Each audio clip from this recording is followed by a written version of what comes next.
Uma boa noite para você que está ligado aqui no instantenews.1.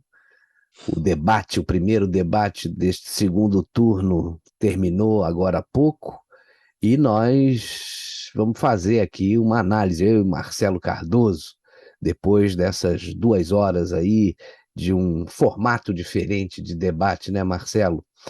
E tivemos aí momentos bastante interessantes, mas por outro lado também algumas questões ficaram sem resposta de ambos os candidatos, né?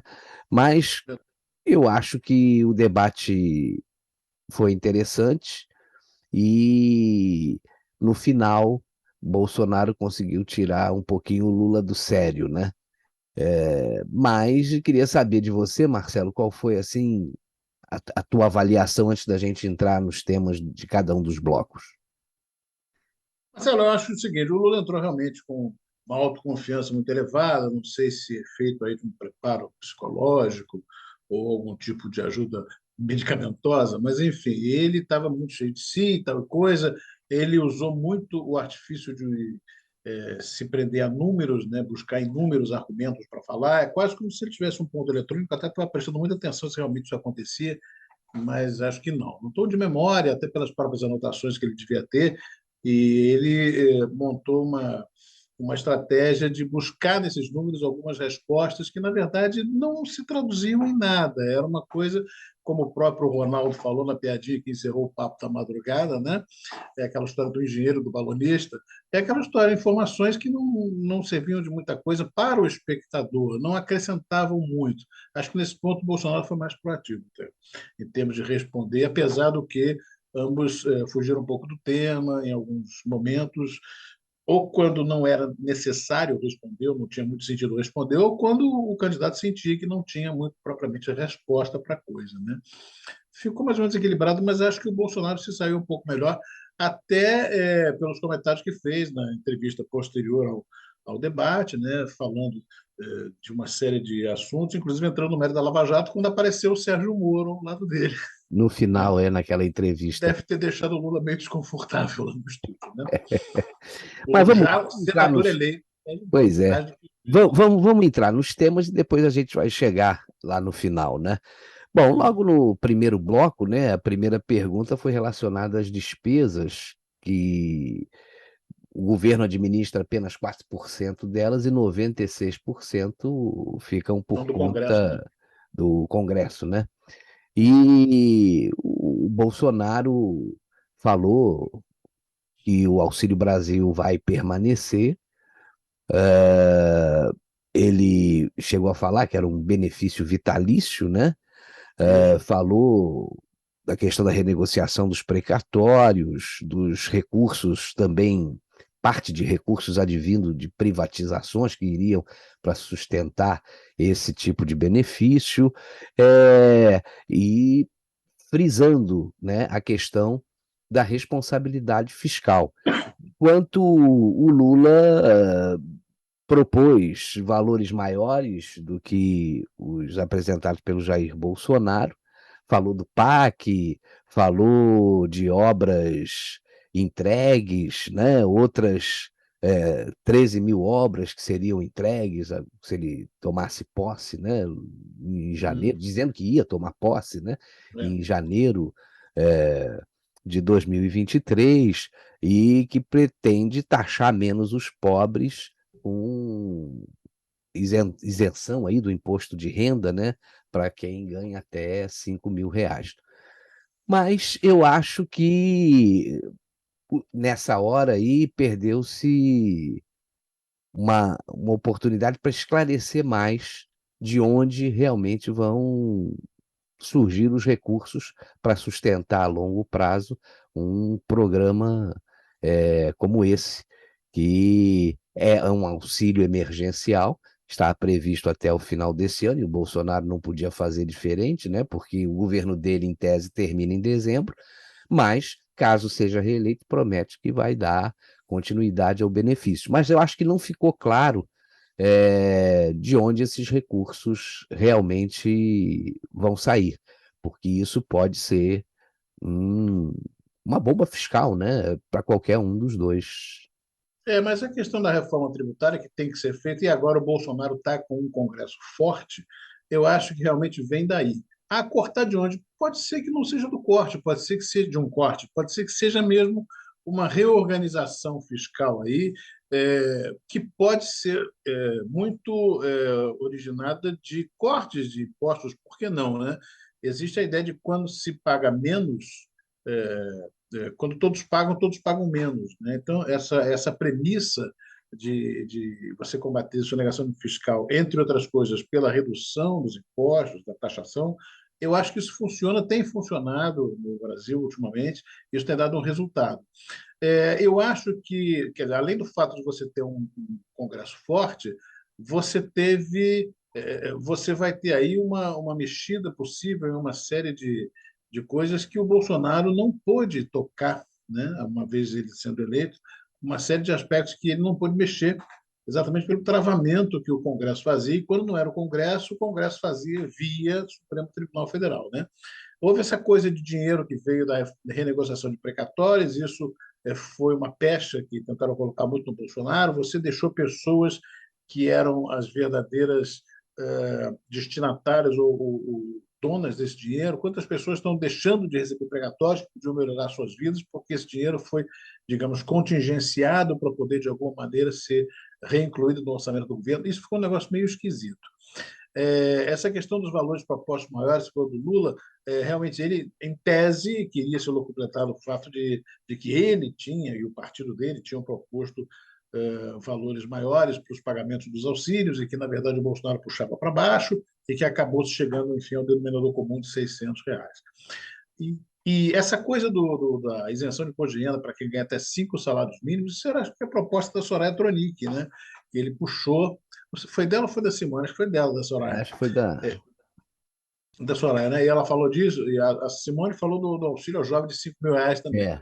De 5 mil, número 5, né? R$ 5.000 para um jovem que terminasse o ensino médio, e no caso da Soraya, 5 salários mínimos, tal do imposto único agregado, imposto federal, imposto único federal, que seria nesse coisa, que ela isentaria professores de impostos, né, como acontecia até 1964, não tenho certeza que a coisa fosse realmente assim, mas que pessoas com ganhos até R$ 5.000, 5 salários mínimos, né, que dá R$ 6.000 mais ou menos, estariam isentas de imposto de renda. E essa mudança, ou de alguma forma, atualização da tabela de imposto de renda é uma coisa que é sempre necessária, deve ser feita com certa periodicidade, mas, enfim, eu acho que, não, embora esteja muito amarrado o orçamento, em termos de presidente da República poder atuar, é do bom trânsito com o Congresso, que ele pode ter, Bolsonaro, falando nesses termos, com a renovação do Congresso, diferentemente daquela história de compra de votos, que sempre tenta se associar à questão do centrão, coisa e tal, mas governo de coalizão, essa palavra ficou meio prejudicada na vida político-econômica do Brasil. Mas acho que sim, acho que uma boa reforma tributária, que é o que o Brasil precisa, vai poder garantir esses recursos aí, até para a vitaliciedade e a permanência desse E auxílio. eu acho só que o Bolsonaro perdeu uma oportunidade nesse momento, nessa primeira pergunta, nessa primeira resposta, né, de dizer que ele conseguiu viabilizar o auxílio, sobretudo com recursos extras que não estavam previstos, como, por exemplo, a boa performance das estatais, né, que geraram lucro e não geravam lucro nos governos do PT, né? Eram Ao contrário, prejuízos geravam constantes, prejuízo nisso. exatamente. E estavam todas aparelhadas com pessoas de partidos é, aliados aí ao PT. Mas poderia ter lembrado disso É e verdade. a- até enfatizado que o Lula não quer respeitar o teto de gastos, né? Porque isso o Lula vem declarando já há bastante tempo. Que, Diuturna e noturnamente. pois é. Agora, depois teve aquele primeiro embate livre entre os dois, né? 15 E minutos. você via que o Lula chegou cheio de certezas, né? Indo, se dirigindo à câmera, fazendo aquela abordagem bem Teatro, midiática, né? mise-en-scène. Isso. E Bolsonaro fixou ali na questão de que o PT, quando auxiliou as pessoas menos favorecidas, dava benefícios que variavam entre 40 e cento e poucos reais, né?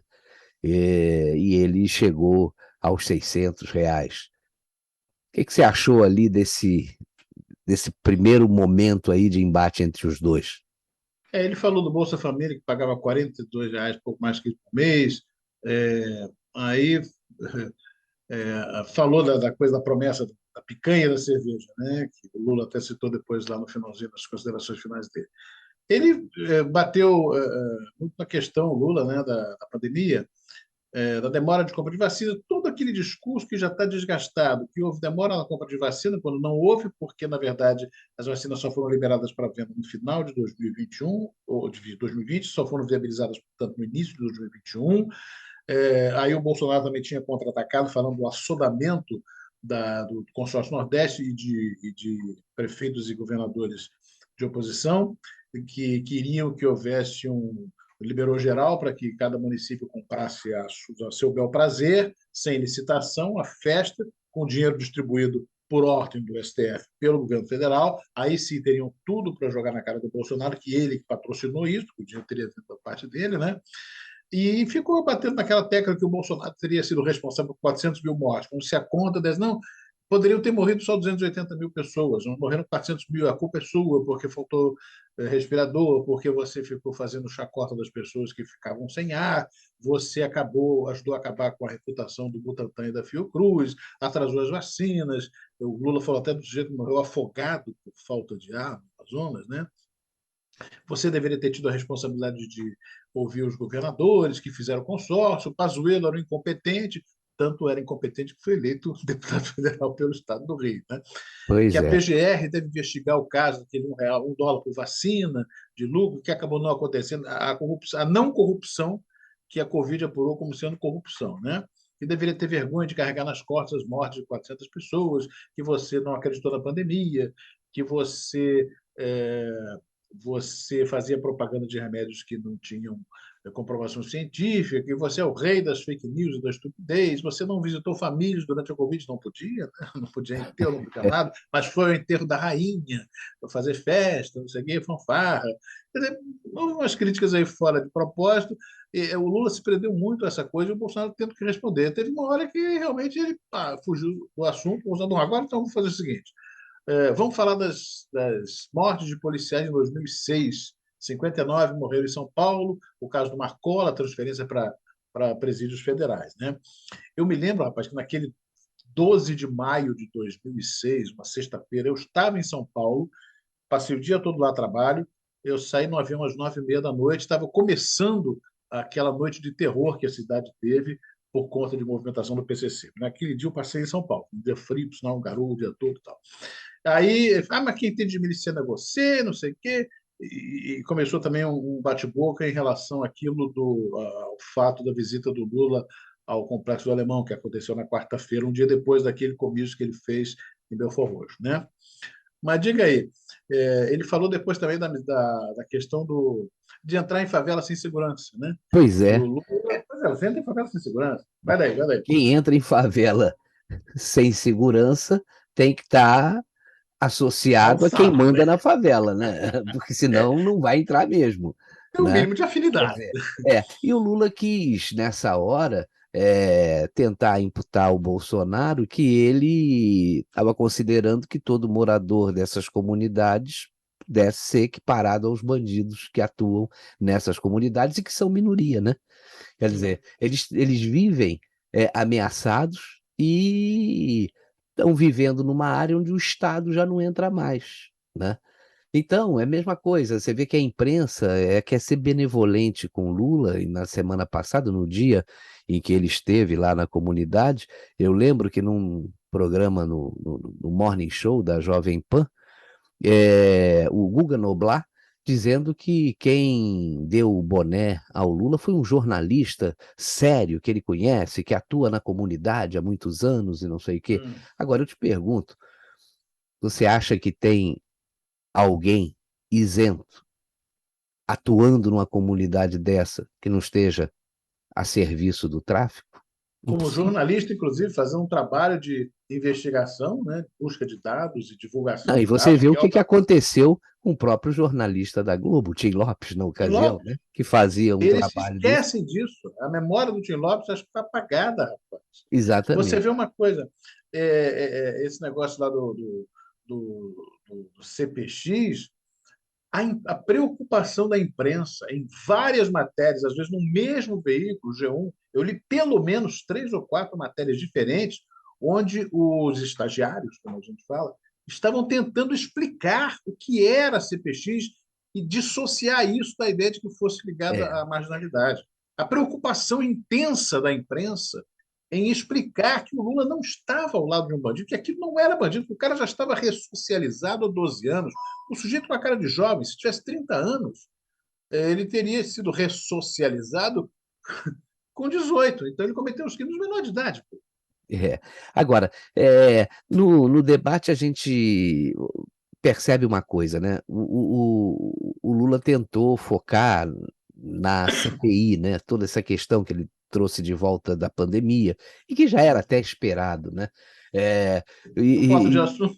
Exatamente. E a gente viu o seguinte, quer dizer, insistem naquela tese de que o Brasil atrasou na compra de vacinas, porque teve empresa oferecendo. É, é, o Brasil, o governo brasileiro foi prudente porque não havia precedente no mundo com relação à doença, né? Foi uma coisa assim que pegou todo mundo de surpresa. E a E, própria Organização Mundial da Saúde reconhece isso. Se eles se fiam tanto no que diz a OMS, ela mesma reconhece que o Brasil pois é, teve uma e, ação e, brilhante. e a prudência do Brasil foi importante porque o contrato que foi apresentado ao governo brasileiro era um contrato que eximia a fabricante da vacina de responsabilidade pelos efeitos colaterais.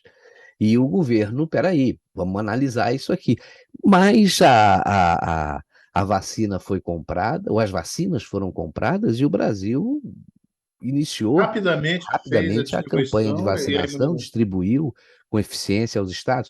Teve até um momento que o Lula falou que de vacinação o Lula entendia, né? Porque aí fez aquela analogia H1N1, com 80 a milhões de H1N1, vacinados. com tantos milhões de vacinados. Só que as vacinas já existiam, você tinha uma continuidade nos programas de vacinação, que sempre foram muito bem sucedidos aqui no Brasil, né? Essas campanhas de vacinação, mas no caso da Covid, não, foi uma coisa totalmente inesperada e você estava tratando com vacinas experimentais. Acho que o Não, e o Lula é Bolsonaro mestre em falou fazer. bem, Você pega comparações que são incomparáveis. A árvore foi pois comparável. é. E o Bolsonaro ainda falou bem quando a questão posta foi a de remédios que não tinham eficácia, e o Bolsonaro disse que isso interferiu foi na autonomia médica, né? O que foi Exatamente. verdade, né?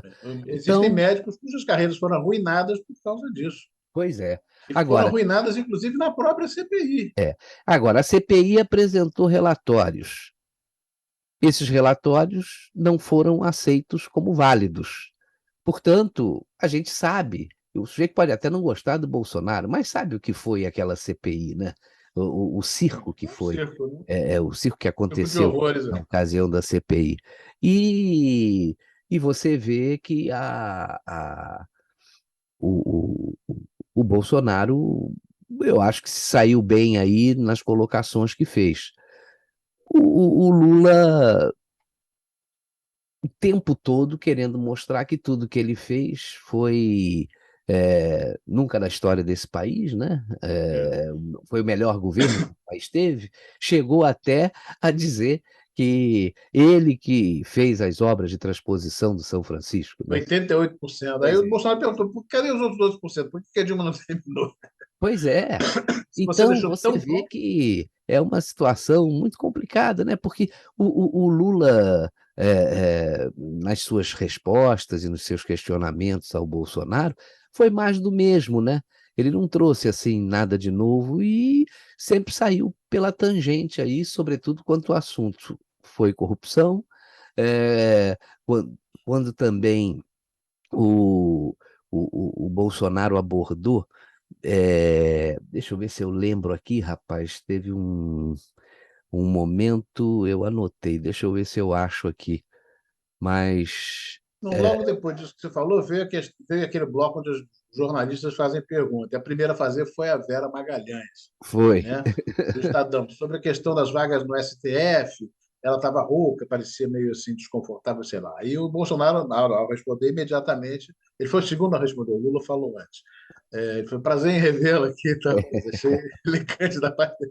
Tão cínico quanto elegante, mas vamos lá.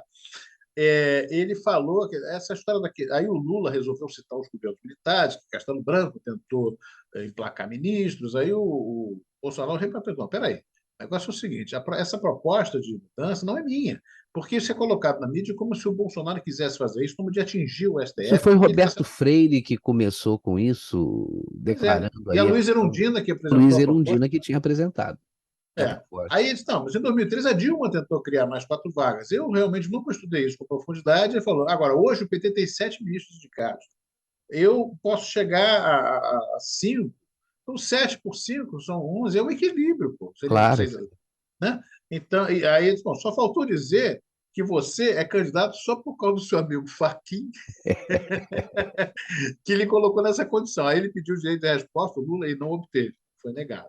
E porque foi verdade. Ele ia responder o direito de resposta sobre o quê? Sobre uma verdade, que é o que está acontecendo hoje com o Supremo e com o TSE. Ele está suprimindo as verdades, como fazia o Winston Smith lá no 1984. Né? Não, vamos reescrever, isso aqui não pode. Agora não é mais assim. A Eurásia não está mais em guerra com a Oceania. Então, fica aquele clima. E eu Mas achei você por isso que ele estava falou. falando da questão das mortes de policiais, né, que o Bolsonaro aproveitou Isso, para emendar, né? na E sola, é. uma coisa é certa, né? Hum.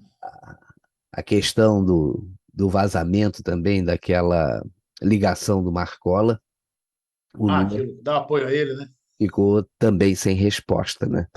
Festa dos presídios e tal. Aí o Lula ainda veio dizer com aquela história que não, é, que ele foi o alemão, os bandidos você sabe onde estavam, moram em apartamentos na Avenida Copacabana. É, Talvez querendo dizer Avenida Atlântica, na verdade, querendo dizer aquela praia de Copacabana.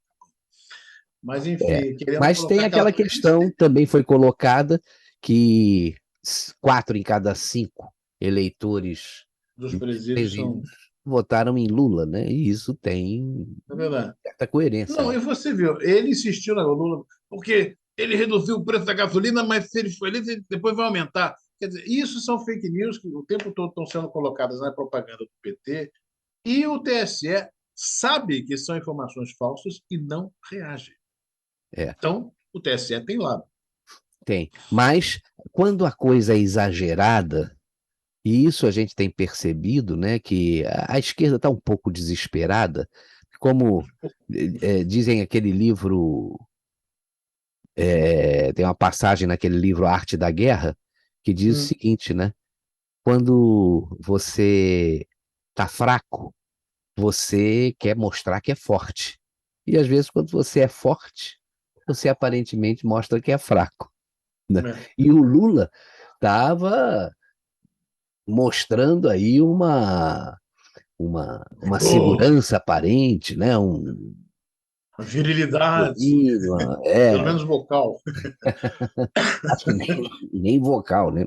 É, mas, Mas o, o, o, eu estava vendo aqui a, a, a gente estava falando da questão das decisões que o TSE tem lado, mas o hum, Bolsonaro trouxe é, um posicionamento até do próprio Alexandre de Moraes com relação àquela notícia que requentaram lá de 2020 com as meninas venezuelanas e quiseram associar a imagem do Bolsonaro a um pedófilo, né? A coisa foi tão Alexandre, escancarada. a Glaze Glaze Hoffman Hoffman, descontextualizou e levou exatamente. minha. Então, o Alexandre de Moraes, é, quando Bolsonaro leu, mostrou que quem estava fazendo fake news era o partido A do própria. Lula, né? E aquilo Exatamente. ficou muito evidente ali no debate e deu uma certa desconcertada no Lula, não sei se você Não, percebeu.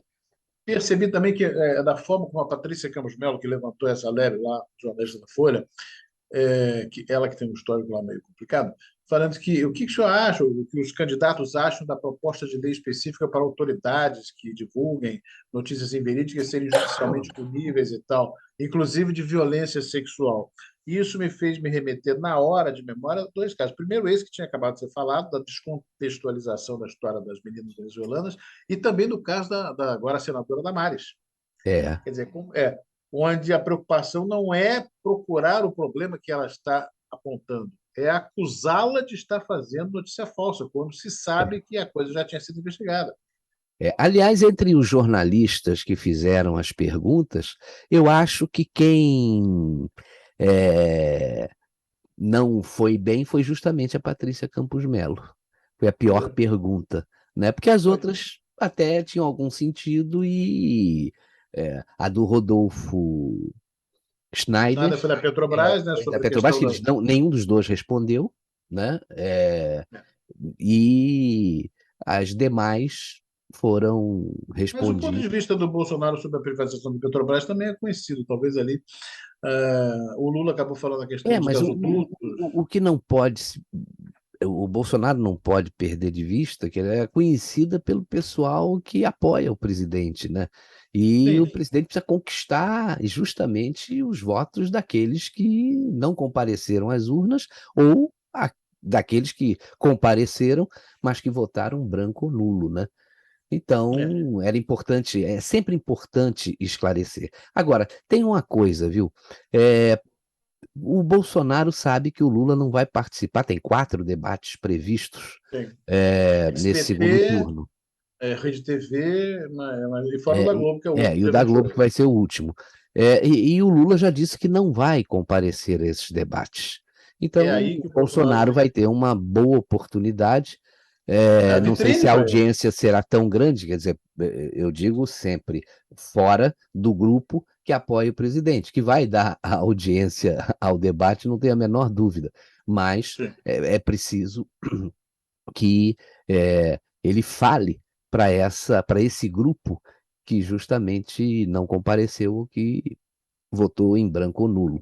Mas eu acho que ele está guardando aí muita coisa, porque vai ter tempo de sobra para falar sobre Sim. várias questões e não E vai ter se o ele for contraditório, né? esperto, ele aproveitando que está sozinho numa vitrine, já que o outro candidato se recusa aí, ou adianta que não vá, ele colocar, de repente, jogar aquelas cascas de banana, ou aquelas, se não uma bomba, pelo menos um cabeção de negro, para ver se cria um certo efeito que aí faz com que o outro lado reaja, né? Que não fique uma coisa só solta, porque certamente o pessoal da campanha do Lula vai acompanhar os debates, mesmo com a ausência dele, até Mas eu para acho que poder fiscalizar o que está sendo tem dito. pontos que o Lula foge, né? A questão da regulamentação da mídia, a questão de quem vai ser o seu ministro da A Economia economia que ou ele não até a política respondeu. econômica. É, acho que precisa explorar, o Bolsonaro podia explorar mais essa questão do Lula dizer que é contra o teto de gastos, né? Porque isso aí é que deu a segurança para o governo atual fazer o que fez. E fez tudo dentro da lei. E essa insistência também já está ficando chata, né, de querer comparar orçamento secreto, que foi uma coisa legal aprovada pelo Congresso e no início até vetada pelo presidente, ao mensalão e ao petrolão. Isso aí realmente não dá para comparar e está ficando chato, né? Porque o que me dá a impressão, ô Marcelo, é que o pessoal da esquerda está ficando sem argumento, porque eles só batem em coisa antiga, né? Eles não têm assunto. Agora, você vê, até em cima disso, nesse bloco que houve as perguntas, o último a perguntar foi o Josias de Souza, do UOL, ele era também da TV Gazeta, né? Ele falou de relação de poderes, governabilidade, compra de apoio, como é que se comportaria. Aí o Bolsonaro disse, mas eu não comprei alguém, eu estou com uma lista de deputados do PT aqui que receberam recursos do orçamento secreto. Eu tenho caráter, eu não faria isso. Aí o Lula, ao responder, naquela empáfia que ele é peculiar, então, a primeira coisa que você tem que aprender a fazer, você, Josias de Souza, é saber que o presidente tem que lidar com o parlamento eleito. Ele quer ensinar o jornalista o ofício dele, como se ele fosse um jornalista que cobre política e não soubesse disso. Né? Aí diz que ia criar um orçamento participativo, que foi elogiado pela ONU, que a ONU pediu que ele Bom, divulgasse todo mundo aliás, o que o Lula cita da ONU aí era da bom que o ONU. pessoal da ONU se Ele foi inteirasse, inocentado né? pela Porque ONU. a ONU já inocentou o Lula em duas instâncias, eu não Já. conheço nem a primeira que pode inocentá-lo, né?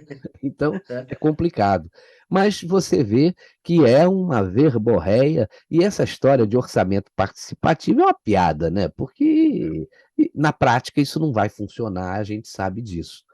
Ah, a questão é a seguinte, Marcelo, eu acho que o pessoal do Lula, no final do debate, vai hum, achar que o Lula foi melhor. sim. As pessoas que apoiam o presidente Bolsonaro vão considerar que Bolsonaro foi melhor.